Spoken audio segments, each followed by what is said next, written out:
Hello दोस्तों, और स्वागत है आपका टोटल प्रेप यूपीएससी चैनल में, जिसमें आज मैं आपके लिए लेके आया हूं आज की सारी करंट अफेयर्स का रैपिड राउंड अप।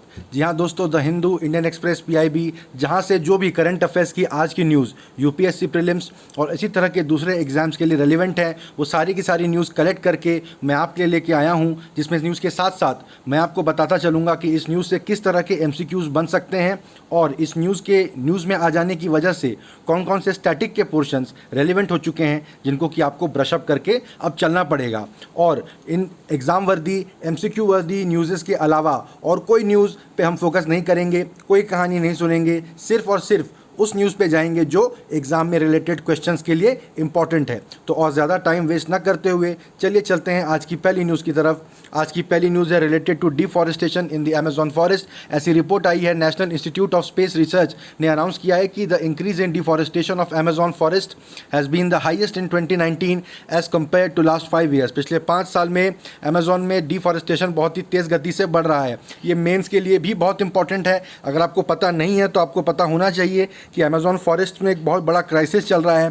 अमेजॉन के जो फॉरेस्ट हैं वो पूरी दुनिया के लिए, ऐसा कहते हैं, लंग्स का काम करते हैं। लेकिन पूरी दुनिया का रूल अमेजॉन के फॉरेस्ट पे नहीं चलता है। कुछ देशों के अंदर में अमेजॉन के फॉरेस्ट हैं, जैसे ब्राज़ील वगैरह, लेकिन वहाँ पर वो ब्राज़ील की जो गवर्नमेंट है वो बहुत ज़्यादा लार्ज स्केल पे डिफॉरेस्टेशन को अलाउ कर रही है। उनका कहना है कि ये फॉरेस्ट्स उनके देश की हद में आते हैं, तो ये उनका एक सोवरेनिटी से संबंधित फैसला है, वो जैसा चाहे करें, पर इसका इम्पैक्ट पूरी दुनिया पे पड़ेगा। देखते हैं न्यूज़ में क्या बता रहा है। न्यूज़ में बता रहा है कि the deforestation has increased by 91 square kilometres in 2019 as compare to 2018। ठीक है, इस रिसर्च में और भी बताया गया है कि ब्राज़ीलियन गवर्नमेंट ने ये कहा है कि 829 स्क्वायर किलोमीटर्स इन मई 2020 में यहाँ पर डिफॉरेस्टेशन हुआ था। ये मतलब इसकी मंथली हाईएस्ट लेवल डिफॉरेस्टेशन है सिंस 2015। तो न सिर्फ 2019 में सबसे ज़्यादा डिफॉरेस्टेशन हुआ है, बल्कि ये और बढ़ता जा रहा है। आप देख सकते हैं, इन मई 2020, in the peak of the corona epidemic,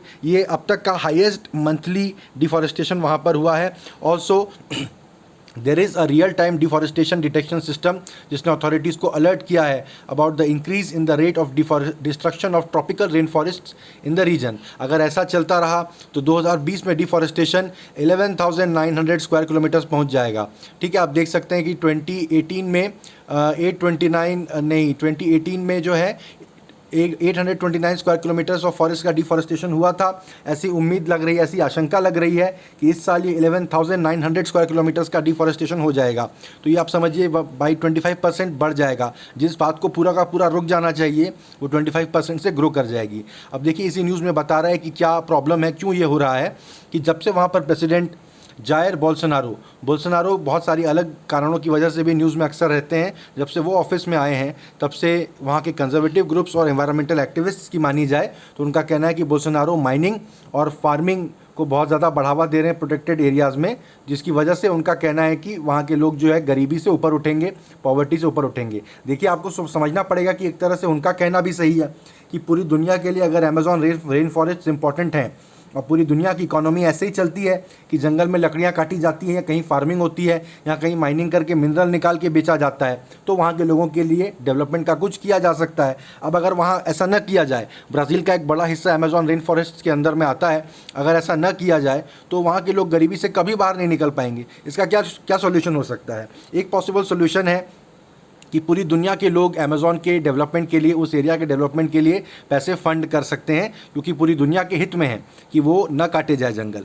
तो वहाँ पर एक एजेंसी बिठाई जा सकती है जो ये बात को डिसाइड करे कि कितना पैसा कमा लोगे आप जंगल काट के, उतना पैसा यूनाइटेड नेशंस या WTO, इस तरह की एजेंसीज़ आपको दुनिया भर से कलेक्ट करके देगी और आप वहाँ पर जंगल मत काटिए। तो इस तरह के सोल्यूशंस आप अपने आंसर राइटिंग में मेंशन कर सकते हो, अगर मेंस में इससे रिलेटेड पॉइंट आप लिख रहे हो किसी आंसर में तो। ठीक है, तो this was related to this news. अगली न्यूज़ पे चलते हैं। दिस इज रिलेटेड टू, देखिए, ECLGS एग्जाम में ऐसे ही पूछेगा। ये emergency credit line guarantee scheme है।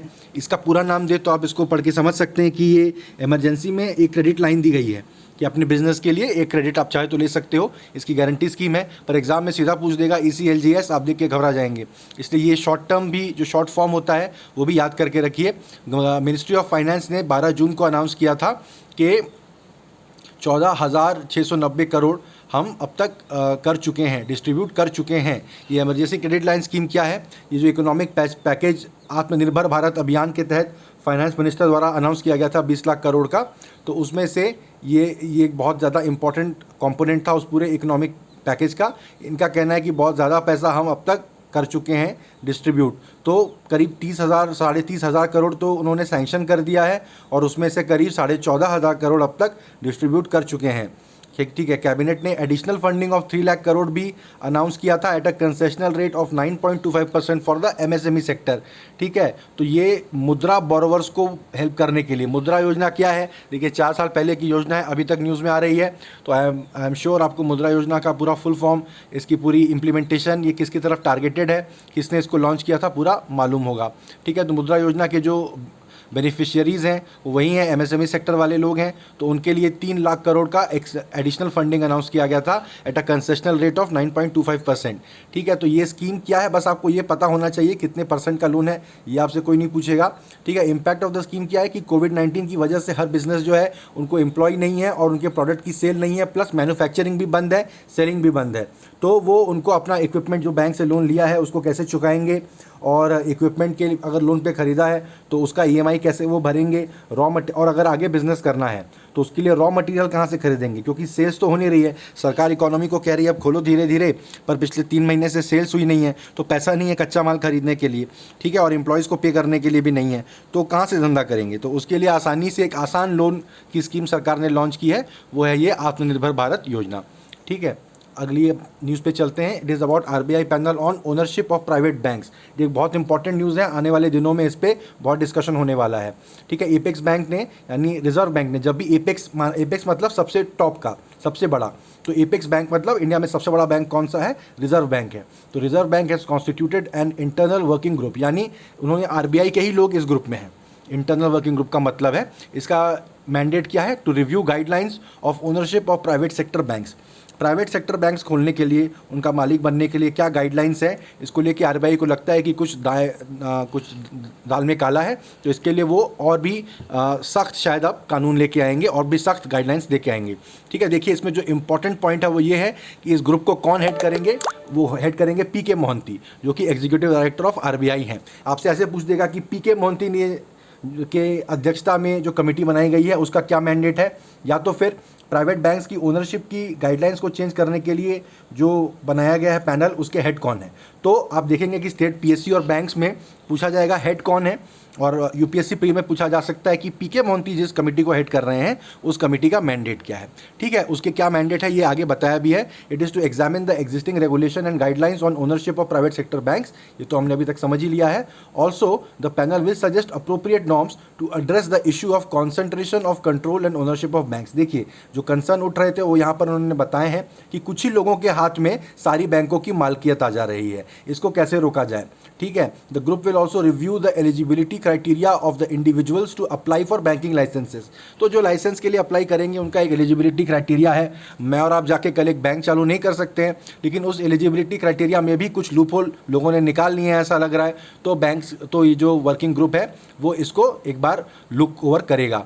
ठीक है, NOFHC, देखिए ये एक बहुत इंपॉर्टेंट टर्म आ गया, इसका फुल फॉर्म आपसे किसी भी एग्जाम में पूछा जा सकता है। Non operative financial holding company. इसके नाम से ही समझ में आ रहा है कि क्या होता है कि देखिए ये होल्डिंग कंपनी का क्या मतलब होता है। अगर बहुत सारी कंपनियों को एक ही कंपनी के थ्रू कंट्रोल किया जाता है उसको होल्डिंग कंपनी कहते हैं। जैसे टाटा ग्रुप का आपने नाम सुना होगा, तो उनके बहुत सारे बिजनेसेस हैं, जितने भी बिजनेसेस हैं सबकी एक होल्डिंग कंपनी है जो कि टाटा सन्स कहलाती है। ठीक है, तो अब non operative financial holding company का मतलब है कि ये कंपनी जो होल्डिंग कंपनी है ये कुछ नहीं करती है, ये किसी चीज़ में, किसी भी बिजनेस में जाके पार्टिसिपेट नहीं करती है, ये सिर्फ फाइनेंशियल्स को ओवरसी करती है। इन्होंने सिर्फ पैसा बनाने के लिए बहुत सारे धंधे चलाए हुए हैं और वो इसको कंट्रोल करते हैं through the non operative financial holding company. आपको समझ में आ रहा होगा कि इन्हीं के थ्रू जितना भी अगर दाएं और बाएं करने का प्लान है इनके थ्रू ही हो सकता है। तो इन्हीं के लिए जो गाइडलाइंस है उनको एक बार रिव्यू किया जाएगा। इसके लिए आरबीआई ने एक इंटरनल वर्किंग ग्रुप बनाया है। ठीक है, the non operative financial holding company 2015 में फॉर्म की गई थी to separate financial activities carried out by the same company. ठीक है, यानी जो कंपनी खुद मान लीजिए इंश्योरेंस के बिजनेस में है, फिर उसने एक बैंक भी चालू कर दिया, तो इस बात का खतरा है कि कहीं वो बैंक में जो पैसा डिपॉजिट कर रहे हैं उसको इसके लिए यूज़ ना करे, अपने इंश्योरेंस के बिजनेस में यूज़ ना करे कि वहाँ लॉस हो रहा है तो पब्लिक के पैसे से वहाँ इस्तेमाल कर लिया। क्योंकि बैंक्स को सबसे ज़्यादा बेस्ट इन्वेस्टमेंट जहाँ है, सबसे सेफेस्ट रिटर्न जहाँ से मिल रहे हैं वहीं इन्वेस्ट करना चाहिए। पर अगर सेम कंपनी या सेम इंसान दोनों कंपनियों का मालिक है तो आप समझ सकते हैं कैसे कॉन्फ्लिक्ट ऑफ इंटरेस्ट वहाँ पर क्रिएट हो जा सकता है। तो इनको एक आर्म्स लेंथ डिस्टेंस ये टर्म आप गूगल करके रख लीजिए। इसकी जो डेफिनेशन है ये किसी भी मेंस के आंसर राइटिंग में आपको काम आ सकती है। बहुत इंपॉर्टेंट कॉन्सेप्ट है आर्म्स लेंथ डिस्टेंस, मतलब एक हाथ का डिस्टेंस। ठीक है, तो इससे रिलेटेड ये 2015 में नॉर्म्स बने थे जिनको कि अब रिव्यू किया जाने वाला है। तो इसमें हमने इंपॉर्टेंट बातें क्या देखी कि ये पैनल बन रहा है अंडर मिस्टर पीके मोहंती, जो कि क्या करने वाला है, प्राइवेट बैंक के मालिक कौन होंगे इसको रिव्यू करने वाला है। और ये इंपॉर्टेंट टर्म है NOHFC, non operative holding financial holding company. ठीक है, ये डेफिनेशन आप याद कर लीजिए, ये तीनों चीज़ें इंपॉर्टेंट थी इस न्यूज़ में। Moving on to the next news, it is about Challenger. ठीक है, ये एक ऐसा पॉइंट है यूपीएससी प्री में आने के चांस कम है, दूसरे एग्जाम्स में आ सकते हैं। कैथी सलीवन जो है वो एस्ट्रोनॉट हैं और ओशियनोग्राफर भी हैं। उन्होंने जो deepest point in the ocean है चैलेंजर डीप, वहाँ पर वो पहुँची है। सबसे ज़्यादा डीपेस्ट पॉइंट यानी किसी देखिए महासागर में ही हो सकता है, किसी ओशन में ही हो सकता है। मैरियाना ट्रेंच वो जगह है पैसिफिक ओशन में जो कि अर्थ की सबसे ज़्यादा गहरी जगह है। वहाँ पर जो सबसे डीपेस्ट पॉइंट है उसका नाम है चैलेंजर डीप। वहाँ पर ये पहुँचने वाली पहली महिला बन गई हैं। तो आप समझ सकते हैं ऐसा एक व्हीकल बनाया गया होगा, एक छोटा पॉड टाइप का बनाया जाता है जिसमें जो कि बहुत ज़्यादा पानी का प्रेशर विथस्टैंड कर सके। क्योंकि जैसे जैसे आप पानी में नीचे उतरते जाते हैं आपके चारों तरफ के पानी का प्रेशर आपके ऊपर पड़ने लगता है। तो नॉर्मल अगर कोई कांच का या मेटल का कोई अगर बॉडी होगा तो वो उस प्रेशर के अंदर में कोलैप्स कर सकता है। तो आपको स्पेसिफिक इस तरह के पॉड्स बनाए जाते हैं जो कि इतनी डीप तक जाते हैं। ठीक है, और उनकी वो जो गई हैं, तो इसमें इंपॉर्टेंट तो बात साफ है कि कैथी सलीवन का नाम आपसे पूछा जा सकता है कि ये किस लिए न्यूज़ में आई है। और दूसरा सबसे डीपेस्ट पॉइंट अर्थ का उसका नाम क्या है, वो है चैलेंजर डीप। ठीक है, तो ये 1984 में ये पहली बार ये इन्होंने कोई पायनियरिंग काम नहीं किया है, स्पेस वॉक डेब्यू किया था। स्पेस वॉक यानी जब एस्ट्रोनॉट्स अपने स्पेस व्हीकल से इंटरनेशनल स्पेस स्टेशन से या किसी और स्पेसक्राफ्ट से बाहर निकलते हैं, स्पेस में चलते हैं, तो उसे स्पेस वॉक कहा जाता है। तो 1984 में कैथी जो है वो स्पेस वॉक करने वाली पहली महिला बन गई थी। अब वो चैलेंजर डीप में पहुंच के उन्होंने दूसरा कीर्तिमान स्थापित किया है कि उस पॉइंट पर पहुंचने वाली वो पहली महिला बन चुकी हैं। तो Challenger Deep is the deepest point in the earth sea bed. It is at a depth of 10,902 metres. ठीक है, देखिए 8,850 मीटर एवरेस्ट की लंबाई है। ठीक है, ये उससे भी करीब 2,2400 मीटर ज़्यादा गहरा है। यानी उस पॉइंट पे अगर एवरेस्ट भी होता तो भी वो 2 किलोमीटर नीचे रह जाता, समुद्र के नीचे, ऊपर तक नहीं आ पाता। ये इतना गहरा पॉइंट है। ठीक है, ये इसका नाम रखा गया British royal navy survey ship HMS his majesty's ship challenger, जो कि इसका डेप्थ उसने पहली बार रिकॉर्ड किया था। ठीक है, लेफ्टिनेंट डॉन वॉल्श और स्विस साइंटिस्ट जैकस पिकार्ड जो पहले लोग थे जो इसमें डाइव किए थे 1960 में। 2012 में टाइटैनिक के जो डायरेक्टर है जेम्स कैमरन, वो भी अपनी सोलो सबमरीन डाइव किए थे इसी स्पॉट पे। ये बात काफ़ी न्यूज़ में आई थी उस समय। ठीक है, चैलेंजर डीप जो है वो वेस्टर्न पैसिफिक ओशियन में लोकेटेड है at the southern end of Mariana trench. देखिए मैरियाना ट्रेंच जो है वो सबसे गहरा पार्ट है अर्थ के ओशियन सी बेड का। माइक्रोनेशिया देश के समुद्री टेरिटरी के अंदर में आता है। माइक्रोनेशिया देखिए एक बहुत ही इंटरेस्टिंग, ये एक छोटा सा देश है। अगर आपके पास कोई भी जैसे मनोरमा ईयर बुक या इस तरह की और भी कोई ईयर बुक आप रखते हैं, इसमें सारे देशों के बारे में छोटे छोटे डिटेल्स दिए रहते हैं। हर यूपीएससी एस्पिरेंट को रखना ही चाहिए, आपको बीच बीच में उसको ऐसे ही पलट के पढ़ने की हैबिट होनी चाहिए।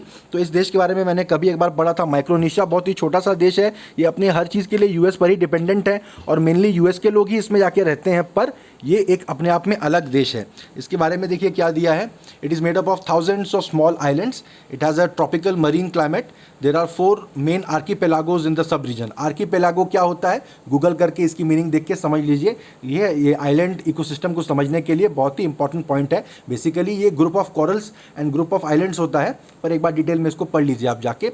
वो 4 आर्कीपेलागो क्या हैं, Caroline island, Mariana island, Gilbert island और मार्शल आइलैंड। मार्शल आइलैंड किस लिए फेमस है आपको गूगल करके देखना चाहिए। यहाँ बहुत ज़्यादा न्यूक्लियर टेस्ट होते थे मार्शल आइलैंड में, इसके लिए मार्शल आइलैंड बहुत फेमस है। तो मैरियाना ट्रेंच जो है वो मैरियाना आइलैंड के पास में लोकेटेड है, जैसा कि नाम से भी समझ में आ रहा है। तो देखिए इसमें स्टैटिक जीके जिसको हम लोग बोलते हैं उससे रिलेटेड क्वेश्चंस का एक बहुत अच्छा इसमें कलेक्शन बन रहा है इस न्यूज़ में। तो इस न्यूज़ में जितने भी सेलियंट पॉइंट्स मैंने मेंशन किए हैं सबको आप नोट करके रखिए, और जो मैंने आपको ब्रशअप करने बताया उसको आप ब्रशअप कर लीजिए। स्टैटिक जीके से आराम से यूपीएससी प्री में 7-8 क्वेश्चन हर साल आ ही जाते हैं, बाकी एग्जाम्स तो भरे रहते हैं इस तरह के क्वेश्चन से, ठीक है। तो आपको इसको इग्नोर नहीं करना चाहिए।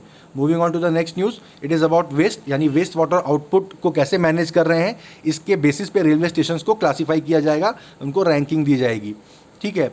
जो railway station that are generating waste water equal to more than 100 kilo litres per day are to be classified as red station, उनको रेड बोल दिया जाएगा। फिर जो उससे 10 किलो से कम कर रहे हैं उनको ऑरेंज कैटेगरी में डाल दिया जाएगा। आजकल red zone, orange zone, green zone की बात बहुत होती है, देखिए। तो यानी रेड, ऑरेंज और ग्रीन वाला क्वेश्चन अगर रेलवे स्टेशन से रिलेटेड आ जाए और ऑप्शंस में एक कोविड-19 का ऑप्शन दे दें, तो जितने लोगों को नहीं पता है वो कोविड-19 मार करके आ जाएंगे और नेगेटिव मार्किंग सफ़र करेंगे। लेकिन यहाँ पर देखिए रेड, कोड ऑरेंज और कोड ग्रीन में उनको रखा जा रहा है रेलवे स्टेशन को जो कि 100 किलो लीटर पर डे या 10 किलो लीटर पर डे या 10 किलो लीटर पर डे से कम वेस्ट वाटर जनरेट करते हैं हर दिन, ठीक है। इसमें आगे इससे संबंधित क्या किया जाएगा ये इसमें बताया नहीं गया है, क्योंकि देखिए ये तो डिपेंड करता है स्टेशन में कितनी ट्रेनें आती हैं जाती हैं, कितने लोग आते हैं जाते हैं उस पर भी, ठीक है। आने वाले दिनों में शायद इससे रिलेटेड क्या क्या और नॉर्म्स आएंगे वो उस पर और क्लैरिटी हमको मिलेगी। तो इसमें ये इंपॉर्टेंट पॉइंट ये है कि रेड, ग्रीन और ऑरेंज का यहाँ पर इस कॉन्टेक्स्ट में क्या मीनिंग है वो आप याद करके रख लीजिए, ठीक है। Moving on to the next news, वो है शाहकर मित्रा स्कीम, ठीक है। हर दिन यूनियन गवर्नमेंट की कोई ना कोई स्कीम से रिलेटेड न्यूज़ हम देखते ही हैं। गवर्नमेंट स्कीम्स जो हैं वो बहुत इंपॉर्टेंट होती हैं किसी भी एग्जाम के पॉइंट ऑफ व्यू से। तो आज ये एग्रीकल्चर से रिलेटेड एक आ गया है शाहकर मित्रा स्कीम। इसको किस लिए लॉन्च किया गया है? To assist the cooperative institutions to access innovative ideas of young professionals, ठीक है। In return the young interns will gain confidence to become self reliant in the field. तो इसका किसी भी एग्जाम आने का चांस बहुत ज़्यादा नहीं है, लेकिन फिर भी अगर कोई क्वेश्चंस खोज रहा है तो इसको फिर भी एक क्वेश्चन में दे सकता है।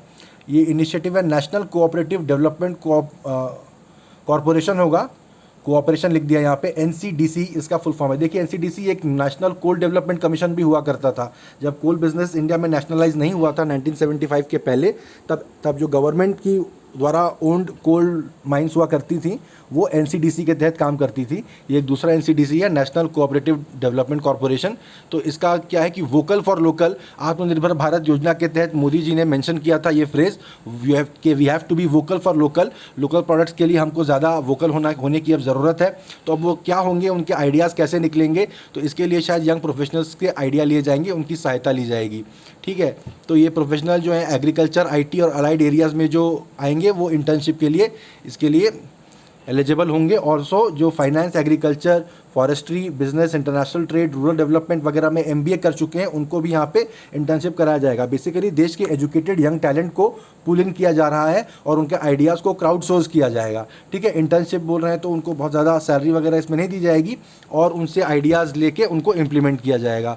और एक ऑनलाइन एप्लीकेशन पोर्टल लॉन्च किया गया है जो कि स्कीम में अप्लाई कर सकते हैं। अगर आप में से कुछ लोग इंटरेस्टेड हैं तो एक बार जाके उसको चेक करके तो देख ही सकते हैं कि उसमें क्या ऑफर किया जा रहा है। तो शाहकर मित्रा स्कीम थी। Moving on to the next news, world food prize मिला है डॉक्टर रतन लाल को जो कि इंडियन ओरिजिन के हैं, ठीक है। तो ये इंपॉर्टेंट हो जाता है किसी भी एग्जाम के पॉइंट ऑफ व्यू से। मेरे को एक फीलिंग है कि यूपीएससी प्री में भी ये क्वेश्चन ज़रूर से आ सकता है, इसको आप बिल्कुल नोट करके रखिए। इंडियन अमेरिकन सॉइल साइंटिस्ट है, ठीक है। तो मृदा के वो वैज्ञानिक हैं, डॉक्टर रतन लाल उनका नाम है। उनको वर्ल्ड फूड प्राइज़ मिला है for main streaming and developing soil centric approach in order to increase food production. देखिए क्या बोला जा रहा है कि कैसे फूड का प्रोडक्शन बढ़ाया जाए। दुनिया भर के एग्रीकल्चर साइंटिस्ट्स के लिए ये कंसर्न है, दुनिया भर के पॉलिसी मेकर्स भी इसी चीज़ को लेकर सोचते हैं कि कैसे फूड प्रोडक्शन बढ़ाया जाए। तो उसमें सबसे पहले लोग ध्यान देते हैं कि कैसे इस तरह का कोई मेडिसिन वहाँ पर डाल दिया जाए, कोई फर्टिलाइज़र डाल दिया जाए कि आउटपुट बढ़ जाए, या थोड़ा और रेडिकल होंगे तो जेनेटिक इंजीनियरिंग तक जाते हैं, ठीक है। पौधों की जेनेटिक इंजीनियरिंग की जाती है उनका यील्ड बढ़ाने के लिए। पर इन्होंने क्या किया है कि सॉइल पे फोकस किया है, एक सॉइल सेंट्रिक अप्रोच कि हम लोग सॉइल पे ध्यान दें पहले, ठीक है। तो उसको इन्होंने मेन स्ट्रीम किया। इसके पहले सॉइल वाली बात मेन स्ट्रीम में नहीं थी, उन्होंने मेन स्ट्रीम किया है। इसके लिए इन्हें वर्ल्ड फूड प्राइज़ मिला है। ये उनकी जो स्ट्रैटेजी है of restoring soil health, it has been adopted by 3 United Nation climate change conferences, ठीक है। United Nation climate change conferences ऐसी 3 हैं जिन्होंने उनकी सॉइल हेल्थ पर जो स्ट्रैटेजी है उसको अडॉप्ट किया है। तो कोई छोटी मोटी बात नहीं है। तो इनकी टेक्निक क्या है कि इन्होंने no tillage, overcropping, mulching and agro forestry इस तरह की टेक्निक्स को एक्सप्लोर किया है। ये आपको थोड़ा गूगल करके देखना पड़ेगा। नो टिलेज का मतलब है कि हल न चलाया जाए, ठीक है। ओवरक्रॉपिंग यानी कहीं ज़्यादा खेती कर दी जाती है, फिर मल्चिंग जो है वो यानी उसमें पेड़ से जो भूसा निकलता है उसको वहीं पे पड़े रहने दिया जाता है, वो फर्मेंट होके वहाँ पे फर्टिलाइज़र का काम करता है। और एग्रो फॉरेस्ट्री, देखिए एग्रीकल्चर और फॉरेस्ट्री दोनों के एक मिक्स करके ये विधा निकली है एग्रो फॉरेस्ट्री। तो इन टेक्निक्स से क्या होता है, long term sustainability of agro ecosystem is maintained और फ्लड, ड्रॉट और इफेक्ट ऑफ क्लाइमेट चेंज वगैरह को कम किया जा सकता है। उन्होंने अपने रिसर्च से ये बात साबित की है कि atmospheric carbon can be sequestered in soils. देखिए ये टर्म बहुत इंपॉर्टेंट है।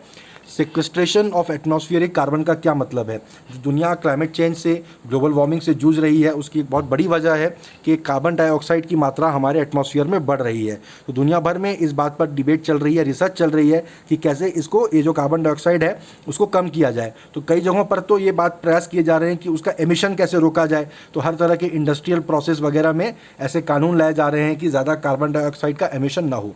पर जो एमिशन ऑलरेडी हो चुका है उसका क्या किया जाए, तो उस कार्बन को कैसे हम पकड़ के कहीं एक तरह से बंद करके रख दें, उसको सिक्वेस्ट्रेशन कहा जाता है। ऐसा आइसलैंड में 2 साल 3 साल पहले एक, आप इसके ऊपर अगर आप गूगल करके पढ़ेंगे तो आप देखेंगे दुनिया भर में 4-5 जगहों पर इस तरह के काम हुए हैं। आइसलैंड में किया गया था कि रॉक्स के अंदर उस एटमॉस्फेरिक कार्बन को सिक्वेस्टर कर दिया जा रहा था किसी केमिकल रिएक्शन के द्वारा। यहाँ वो बता रहे हैं कि हम जो खेती वाले सॉइल में ही उस एटमॉस्फेरिक कार्बन को कैप्चर कर लेंगे।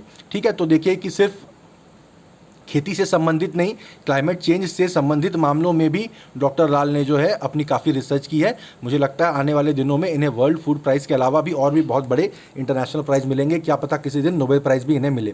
तो the scientist has also invented several conservation practices that are used by farmers today effectively. तो इनकी जो स्ट्रैटेजीज़ हैं उनको दुनिया भर में फार्मर्स इस्तेमाल कर रहे हैं, which include building nutrients in the soil, eliminating tilling to leave the soil, and the carbon it contains undisturbed, and agroforestry।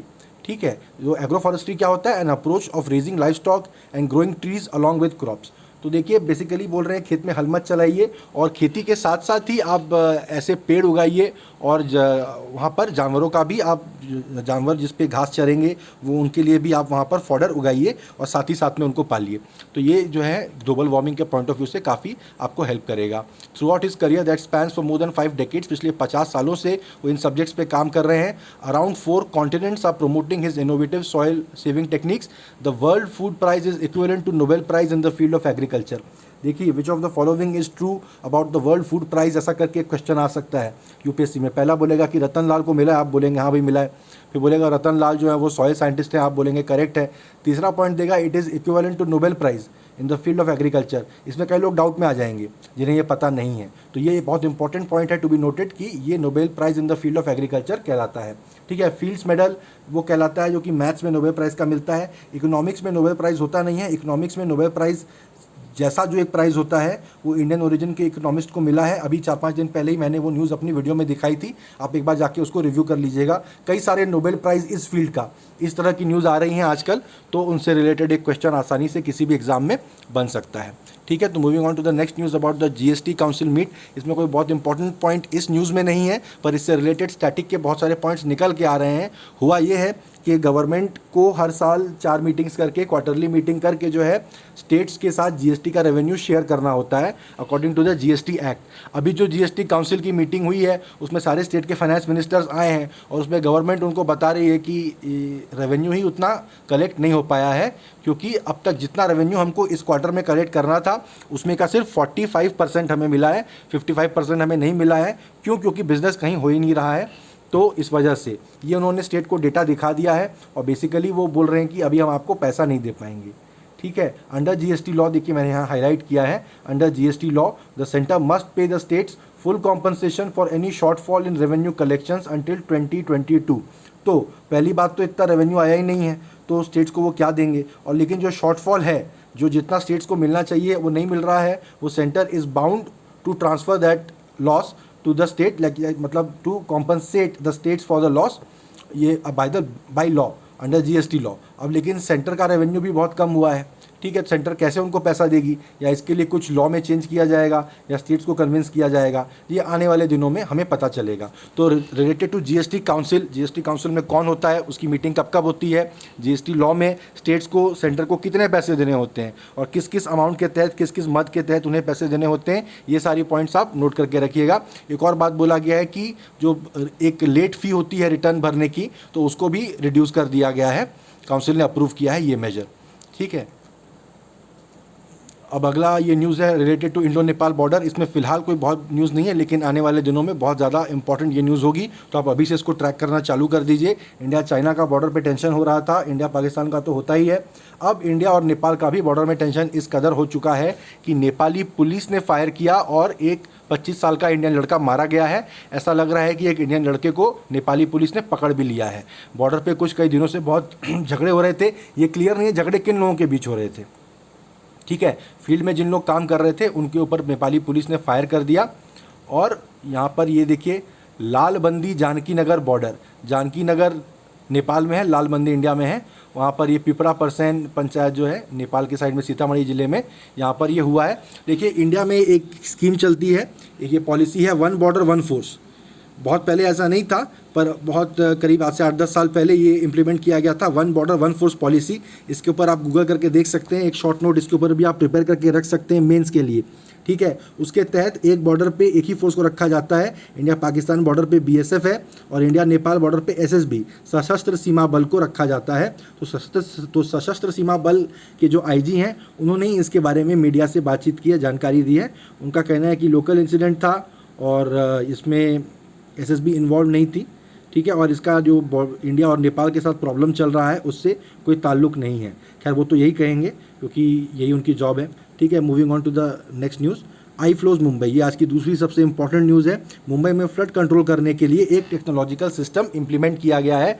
ठीक है, कब तो आज 2008 में जो बहुत बड़ा मुंबई में फ्लड आया था, उसके बाद देखिए कितने साल बाद, 12 साल बाद जाकर मुंबई में एक टेक्नोलॉजिकल सिस्टम इंप्लीमेंट किया गया है जो कि क्या करेगा, 6 से 72 घंटे एडवांस में वार्निंग दे देगा। 6 घंटे पहले की वार्निंग भी चलिए वार्निंग ही हुई, तो इसको लॉन्च किया वहाँ के चीफ मिनिस्टर उद्धव ठाकरे जी ने और डॉक्टर हर्षवर्धन जो कि union minister of health and family welfare है। ठीक है, ये एक आई फ्लोज का फुल फॉर्म क्या है, इंटीग्रेटेड फ्लड वार्निंग सिस्टम। ठीक है, तो ये एक एक्रोनिम है, एब्रीविएशन नहीं है। The details include height. इसमें क्या होगा, डेटा कलेक्ट करेंगे पहले तो, पानी से संबंधित, बारिश से संबंधित, टाइड से संबंधित। वो डेटा क्या होगा कि उसमें वो डेटा पॉइंट्स कलेक्ट करेंगे। Details would include height the flood water could attain. उससे क्या निकल के आएगा डिटेल कि फ्लड का पानी, जो पानी भर जाता है वो कितनी हाइट तक जा सकता है, और जिस जिस एरिया में आप रह रहे हैं, अलग अलग एरिया में मुंबई के, तो वहाँ पर कितना रिस्क है, और लोकेशन वाइज प्रॉब्लमेटिक एरियाज़ को भी आइडेंटिफाई करके वहाँ पर पहले से वार्निंग पहुँच जाएगी। तो लोगों से हो सकता है उन जगहों को पहले ही खाली करवा लिया जाए। ठीक है, तो amount of rainfall is the primary source of the system. सबसे प्राइमरी इन्फॉर्मेशन क्या लेगा, कितना पानी गिर रहा है। ठीक है, मुंबई जो है कोस्टल सिटी है, तो इसमें टाइडल वेव्स जो आएंगी, ये देखिए ये पॉइंट्स इंपॉर्टेंट है ज्योग्राफी के पॉइंट ऑफ व्यू से, आपको क्लियर होने चाहिए। टाइडल वेव्स क्या होते हैं, स्टॉर्म टाइड्स क्या होते हैं। ठीक है, इनसे रिलेटेड कितनी ऊंची ऊंची ये लहरें आ रही हैं, इनका डेटा कलेक्ट करके पहले से वार्निंग दे दी जाएगी। इसमें 7 मॉड्यूल है, मैंने लिख दिया है, ये आप नोट करके रखिए। ऐसा हो सकता है कोई अगर ज़्यादा ही टफ पूछने जाए तो पूछ दे कि विच of the following is not a module in the I flows system, तो कि जो कि आपको शायद नाम से ही क्लियर हो जाएगा उसमें ऑप्शन में कि ये नहीं है। डेटा एसिमुलेशन मॉड्यूल है पहला, तो ये होगा, इस सिस्टम के 7 हिस्से हैं। पहला हिस्सा हर जगह से डेटा कलेक्ट करेगा। दूसरा है फ्लड मॉड्यूल, बोलेगा फ्लड आ रहा है कि नहीं आ रहा है। तीसरा इनंडेशन मॉड्यूल, हर जगह के लिए बताएगा कि वल्नरेबिलिटी मॉड्यूल भी है चौथा। ठीक है, तो ये दोनों पॉइंट हर जगह के लिए बताएंगे कि इस जगह की कितनी वल्नरेबिलिटी है। फिर ये 6th पॉइंट है रिस्क मॉड्यूल, और 8वां है डिसेमिनेशन मॉड्यूल। 7वां डिसेमिनेशन मॉड्यूल मतलब इन लोग क्या काम करेंगे, हर जगह इन्फॉर्मेशन बांटेंगे, क्योंकि लोगों तक अगर मान लीजिए बहुत ही डेंसली पॉपुलेटेड एरिया होगा, मुंबई में काफ़ी इस तरह के एरियाज़ हैं, तो वहाँ पर इन्फॉर्मेशन को बांटना भी एक चैलेंज होता है। एकदम कम टाइम में, मान लीजिए 6 घंटे की वार्निंग मिली है, उसमें से 4 घंटे इन्फॉर्मेशन फैलाने में निकल गए तो कोई फ़ायदा होगा नहीं। तो इस काम को भी उन्होंने साइंटिफिक तरीके से करने का काफ़ी ध्यान दिया है। ठीक है, इससे क्या होगा कि जितना भी डैमेज होता है वो काफ़ी ज़्यादा उसको लिमिट कर दिया जाएगा। ठीक है, तो ये थी related to this news. Moving on to the next news, एक छोटी सी इंटरेस्टिंग न्यूज़ है। लोनार लेक है मुंबई के पास, उसका पानी पिंक हो गया है। ठीक है, नाम याद कर लीजिए, लोनार लेक। यूपीएससी प्री में कोई चांस नहीं है इसके आने का, किसी दूसरे एग्जाम में आ सकता है। लोनार लेक इसका नाम याद कर लीजिए। और यहाँ पर देखिए क्या है, national environmental engineering research institute in Nagpur, NEERI नाम है इसका, नागपुर में इंस्टीट्यूट है। इसके बारे में एक बार पढ़ के रखिए, इससे रिलेटेड क्या पता इस साल नहीं तो अगले साल बुरे भटके कभी भी आ सकता है। देखिए इन्वायरमेंटल इंजीनियरिंग रिसर्च का ही इंस्टीट्यूट है, इन्वायरमेंट से संबंधित टॉपिक्स हमेशा इंपॉर्टेंट रहते हैं यूपीएससी के इससे। तो नीरी जो नागपुर में, ये एक बहुत ही इंपॉर्टेंट एजेंसी है, इसके बारे में आप जानकारी करके रखिए। यहाँ पर एक मीटियोराइट गिरा था 50,000 साल पहले, तो लोनार लेक 1 किलोमीटर डायमीटर का यहाँ पे एक छोटा सा बन गया था। और एक पॉइंट यहाँ पर नोट करने वाला ये है कि ये एक नेशनल जियो हेरिटेज मॉन्यूमेंट है। नेशनल हेरिटेज के तो मॉन्यूमेंट होते हैं, जैसे ताजमहल हो गया, वो एक नेशनल हेरिटेज का मॉन्यूमेंट है, पर नेशनल जियो हेरिटेज के भी मॉन्यूमेंट होते हैं जो कि इंसान ने नहीं बनाया, प्राकृतिक तरीके से बने हुए हैं। ठीक है, इसके ऊपर रीडअप करके रखिए कि और कौन कौन से नेशनल जियो हेरिटेज मॉन्यूमेंट होते हैं और कौन उन्हें एज सच डेजिग्नेट करता है।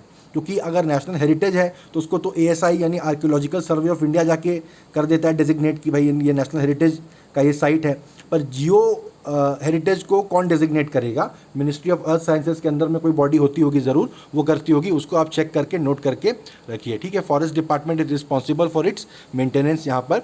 और इसमें कहा जा रहा है कि इसमें रीज़न ये हो सकता है mixing of Dunaliella algae with halo bacteria. ठीक है, ये आप दोनों टर्म्स एक बार नोट करके रख सकते हैं कि ड्यूनालीला एल्गी है और वो हेलो बैक्टीरिया से मिक्स हो जाते हैं तो एक बीटा कैरोटीन पिगमेंट बनता है और उसकी वजह से पानी पिंक हो जाता है। ये दुनिया में और जगहों पर भी हो चुका है। ईरान में एक लेक में पानी रेड हो गया था because of increase in salinity, नमक बढ़ गया तो पानी लाल हो गया। ठीक है, ऐसा हुआ था। No artificial occurrence resulted in the change in colour. इसमें और कोई ज़्यादा खतरनाक बात नहीं है, ऐसा साइंटिस्ट का कहना है। एक और इससे इंटरेस्टिंग पॉइंट लिंक होता है कि पैंगोंग सो लेक जो है वो दिन में कई बार अपना कलर बदलता है। आपको पता हो ना हो, पैंगोंग सो जो लेक है लद्दाख में बहुत इंपॉर्टेंट है इस साल एग्जाम के पॉइंट ऑफ व्यू से, तो उसके बारे में ये तो आपको पता ही होगा कि दुनिया का हाईएस्ट सॉल्ट वाटर लेक है वो। ठीक है, पर वो उसका पानी भी बहुत रंग बदलता है दिन में कई बार, ये आपको पता होना चाहिए। ठीक है, moving on to the next news, it is about forex highs. हमारे देश का जो फॉरेन एक्सचेंज रिजर्व है बहुत ज़्यादा हाई जा रहा है। ठीक है, रिजर्व बैंक की ये स्ट्रैटेजी है, इसको जालान रेड्डी पॉलिसी कहते हैं। ठीक है, बिमल जालान एक समय पे रिजर्व बैंक ऑफ इंडिया के गवर्नर थे और रेड्डी जो थे वो फाइनेंस सेक्रेटरी थे। तो उनकी ये पॉलिसी थी कि किसी भी परिस्थिति में हम कुछ अगर इकोनॉमी के रिलेटेड कुछ बहुत बड़ा प्रॉब्लम अगर हमको लगता है, हम एंटिसिपेट करते हैं, तो बहुत सारा फॉरेन एक्सचेंज का रिजर्व हम बिल्ड करके रखते हैं। तो उसी के तहत हम अभी जो है फॉरेक्स रिजर्व बिल्ड करके रख रहे हैं। बहुत ही हाई फॉरेक्स रिजर्व हमारे यहाँ पर बिल्ड हो रहा है। ठीक है, तो ये जालान रेड्डी पॉलिसी के ऊपर आप रीडअप करके रख सकते हैं। बाकी तो इससे और कोई रिलेटेड यहाँ पर एग्जाम से रिलेटेड न्यूज़ नहीं है। ठीक है, अब अगली बात आते हैं कोटा की। कल ही जब एक छोटा सा टिडबिट्स में मैंने बताया था कि सुप्रीम कोर्ट ने बोल दिया है कि जो कोटा है, रिजर्वेशन कोटा है, वो कोई फंडामेंटल राइट नहीं है। तो मैंने कल ही की वीडियो में बता दिया था कि आने वाले दिनों में इसको लेके बहुत हल्ला हंगामा होने वाला है। तो आज उसी हल्ले हंगामे का पहला दिन है, जिसमें कि रामविलास पासवान जो यूनियन मिनिस्टर हैं और कुछ पॉलिटिकल पार्टीज़ हैं, कुछ पॉलिटिकल लीडर्स हैं इंडिया में जो कि SC/ST कम्युनिटी के लीडर्स के तौर पे देखे जाते हैं। उनकी पॉलिटिक्स का एक बहुत बड़ा हिस्सा SC/ST कम्युनिटी को रिप्रेजेंटेशन दिलाने से रिलेटेड है। तो इस तरह के कोई भी मामले होते हैं वो सबसे पहले आके बयान देते हैं, सबसे पहले आके वो एक स्टैंड लेते हैं। रामविलास पासवान जो हैं बहुत पुराने दलित नेता हैं इसी मामले से जुड़े हुए, तो उन्होंने ऐसा आह्वान किया। देखिए, वो तो खुद ही सरकार में है, तो उन्होंने सभी पार्टियों से आह्वान किया है कि मिल के हम लोगों को क्या करना चाहिए। देखिए, अब ये इम्पॉर्टेंट पॉइंट है कि रिजर्वेशन जो है कानून है उसको 9th schedule of the constitution में डाल देना चाहिए। 9th schedule of the constitution में जो कानून रखे जाते हैं उनको जुडिशियल रिव्यू नहीं किया जा सकता है। ठीक है, ये एक बहुत ही कंट्रोवर्शियल और थोड़ा एक वियर्ड टाइप का एक पॉइंट है, क्योंकि judicial review in itself is a fundamental basic feature of the constitution, जिसको कि पार्लियामेंट एज सच चेंज नहीं कर सकती है। लेकिन बहुत ही स्टार्टिंग में ऐसा देखा गया कि जब ज़मींदारी से रिलेटेड कानून बने तो कोर्ट्स ने इस तरह के फैसले देने चालू किए कि नहीं, आप कौन कितनी ज़मीन खरीद सकता है, कौन ज़मींदार, आप इसके ऊपर कानून नहीं बना सकते, सीलिंग एक्ट नहीं बना सकते। तब नेहरू जी ने ये किया था, 9th शेड्यूल बनाया था कॉन्स्टिट्यूशन का, और उसमें ऐसा मेंशन किया था कि इस पे कोर्ट जुडिशियल रिव्यू नहीं कर सकता है, ये बोल के कि ये फंडामेंटल राइट्स के या आर्टिकल 16 के अगेंस्ट जा रहा है। इसके ऊपर आपको रीडअप करके रखना चाहिए। लेकिन ये जो SC/ST एक्ट है ये उस शेड्यूल का पार्ट नहीं है, तो इसलिए इसको लोगों को डर है किसी भी दिन सुप्रीम कोर्ट अगर आ जाए और कोई ऐसा फैसला दे दे कि नहीं बहुत हो गया, अब 70 साल हो गए, 80 साल हो गए। आपको पता होगा ये कानून 10 साल के लिए ही बना है और इसको 10-10 साल के लिए एक्सटेंड किया जाता है। अभी रिसेंटली एक्सटेंड किया भी गया है। ठीक है, तो बहुत बड़ा एक तरह से कह सकते हैं आप कोइंसिडेंस है कि अभी इसको 10 साल के लिए एक्सटेंड भी किया गया और अभी सुप्रीम कोर्ट में मामला भी आ गया कि उसकी ये एक फंडामेंटल राइट है या नहीं है, ठीक है। इस तरह की बातें यहाँ पर आ रही हैं। अभी रिसेंटली ये किया गया है कि एंग्लो इंडियंस के लिए रिजर्वेशन ख़त्म कर दिया गया है, ठीक है। तो अब बात तो ठीक है कि एंग्लो इंडियंस जो हैं अब इंडियन भारतीय समाज का एक बहुत मतलब बहुत अच्छे से एसिमिलेट हो चुके हैं, और एंग्लो इंडियंस की कोई ऐसी स्थिति नहीं है कि वो बहुत गरीब कम्युनिटी है और उनके साथ कहीं अन्याय हो रहा है या शोषण हो रहा है या इस तरह का कुछ, तो उनका रिजर्वेशन ख़त्म कर दिया गया। लेकिन कोई इस बात को लेकर डर व्यक्त कर सकता है कि ऐसे किसी दिन अचानक SC/ST का जो रिजर्वेशन है उसको भी अगर ऐसे कोर्ट के किसी आदेश से या किसी और तरीके से ख़त्म कर दिया गया तो इसलिए इसको 9th शेड्यूल में रख देना चाहिए, ऐसा उन्होंने आह्वान किया है। इस न्यूज़ को आप एक बार पढ़ के देख सकते हैं। इसमें जो इंपॉर्टेंट सेलियंट पॉइंट्स होंगे वो आने वाले दिनों में क्लियर होंगे, क्योंकि ये मामला सुप्रीम कोर्ट में जाएगा, पार्लियामेंट में इस पर डिबेट होगी और उसमें क्या क्या पॉइंट निकल कर आएंगे वो देखने के लायक होंगे। शायद ऐसा फैसला हो सकता है कि इसको 9th शेड्यूल में लेके जाया जाए, क्योंकि कोई पॉलिटिकल पार्टी इसको अपोज नहीं करेगी, ठीक है। Moving on to the next news. आज की टिडबिट्स, जो 2 टिडबिट्स आज की मैं लेके आया हूँ। पहली टिडबिट है अबाउट ट्रू नेट मशीन, ठीक है। ट्रू नेट मशीन जो है वो एक 32 से 48 सैंपल कोविड-19 के फटाक से एक बार में टेस्ट करके रख सकती है। वो HIV, TB, कोविड-19 सबके वो सैंपल टेस्ट करती है। भारत में 800 ट्रू नेट मशीन्स हैं, ठीक है। तो बेसिकली 4 जगह से 4-वे मशीन है, 4 जगह से सैंपल आप डाल सकते हो, 32 से 48 सैंपल ऑफ मल्टीपल डिजीजेज़, मतलब एक ही साथ वो बहुत सारे डिजीज़ के लिए चेक करके दे देगी, ठीक है। तो अब ये ट्रू नेट मशीन के रिलेटेड आपको एग्जाम में क्वेश्चन पूछ सकता है कि ट्रू नेट मशीन क्या है, ठीक है। एक और पॉइंट देखिए आया है यहाँ पर कि प्लेसेस ऑफ वर्शिप एक्ट है। Places of worship act section 4 of the places of worship act जो कि 1991 में बनाया गया था। इसमें ये था देखिए कि 1947 से पहले का कोई मामला लेके नहीं आ सकता, ये बोल के कि 47 से पहले इस जगह पे मंदिर नहीं था, मस्जिद थी, या इस जगह पे मस्जिद नहीं था, मंदिर था, इसलिए आज हमको यहाँ पे मंदिर बनाना है। आपको समझ में आ रहा होगा कि ये किस मामले से रिलेटेड ये कानून लाया गया है, ठीक है। अयोध्या जन्मस्थान, राम जन्मस्थान, बाबरी मस्जिद विवाद में ये मामला आया था कि लोगों का कहना था कि 500 साल पहले यहाँ पर मंदिर था। उसमें जवाब ये आया था कि भाई 500 साल पहले बहुत जगह पे बहुत कुछ था। आज आपका जहाँ पे घर है, कल को कोई आके कह सकता है कि 500 साल पहले वहाँ मंदिर था, तो अब क्या आपका घर तोड़ के वहाँ मंदिर बनाया जाएगा, ठीक है। लेकिन इसमें लोगों की आस्था से जुड़ा प्रश्न भी है, तो इसलिए अयोध्या वाले मामले को तो इस कानून की हद से दूर रखा गया था।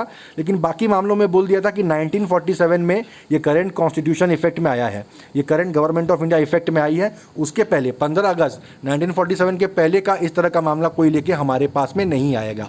लेकिन अब उस मामले को चैलेंज किया जा रहा है, कहा जा रहा है देश भर में कई जगह पे हिंदुओं के मंदिर एंड इस तरह से रिलेटेड मामले हैं। इन सब के रिलेटेड आप आंसर लिखेंगे तो ऐसे हिंदू मुस्लिम इस तरह की बात आप नहीं लिखेंगे, रिलेटेड टू सर्टन कम्युनिटीज़, एक कम्युनिटी की आस्था का सवाल है, इस तरह से आप लिखेंगे। आपको बहुत अवेयर रहना है कि आप एक पॉलिटिकली करेक्ट आंसर यहाँ पर लिखें, वरना क्या होगा, आपका आर्गूमेंट बहुत इम्पेकेबल होगा, लेकिन आपकी बात से अगर लगा कि आपका एक पॉलिटिकल बायस है तो ज़रूर से आपके नंबर उसमें काट दिए जाएंगे, ठीक है। तो थैंक यू गाइज़, ये थी आज की न्यूज़। मुझे उम्मीद है कि आपको मेरी न्यूज़ का कवरेज पसंद आया होगा। देखिए मैं मेन से रिलेटेड पॉइंटर्स, प्री में किस तरह के क्वेश्चन आ सकते हैं, इससे रिलेटेड स्टैटिक के कौन से पोर्शन इंपॉर्टेंट हो जाते हैं, आपको फटाफट में बता के चलता हूँ। मैंने दूसरे करंट अफेयर्स रिवीजन के भी वीडियो देखे हैं, उसमें गुरुजी लोग इस तरह की बातें नहीं बताते हैं। मुझे उम्मीद है कि आपको मेरा ये अप्रोच पसंद आएगा।